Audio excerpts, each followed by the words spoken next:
Mainit na balita. Humarap ngayon sa Independent Commission for Infrastructure si dating House Speaker Martin Romualdez kaugnay ng investigasyon sa mga umano'y maanomalyang flood control projects.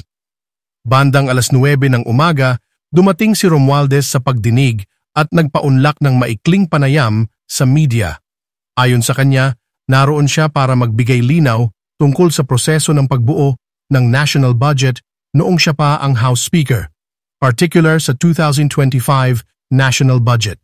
Sinabi rin ni Romualdez na handa siyang tumulong sa ICI para mapabilis ang kanilang fact-finding mission kahit hindi siya bahagi ng Bicameral Conference Committee. Bukas daw siyang sagutin ang mga tanong ng Commission kaugnay ng pondo para sa flood control projects.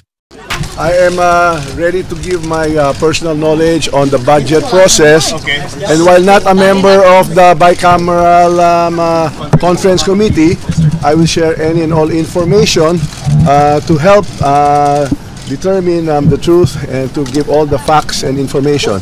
I will be here to help in any way to speed up the resolution of the fact-finding and investigation for the ICI.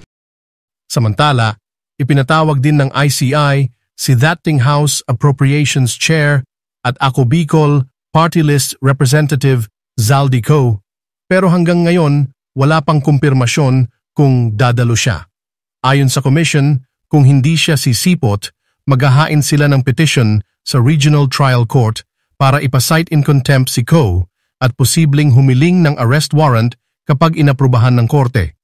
Ang tanong ngayon ng publiko, may kahihinatnan ba ang investigasyong ito o isa na namang palabas sa mata ng taumbayan? Sa kasalukuyan, nakasalalay ang magiging takbo ng investigasyon sa pagiging tapat ng mga iniimbestigahan at sa tapang ng komisyon na ilabas ang buong katotohanan. Para sa iba, mas mainam sanang isapubliko ng live ang pagdinig sa ganitong paraan, walang maitago, walang maikubli at makikita ng publiko kung sino ang umiilag o umiikot sa mga tanong. Kapag transparent ang proseso, tumataas ang pressure at mas nagiging accountable ang bawat opisyal na haharap. Hanggat hindi live o bukas sa publiko ang mga pagdinig, mananatili ang duda ng taumbayan kung ang investigasyon bang ito ay seryoso o pampalipas lang ng ingay.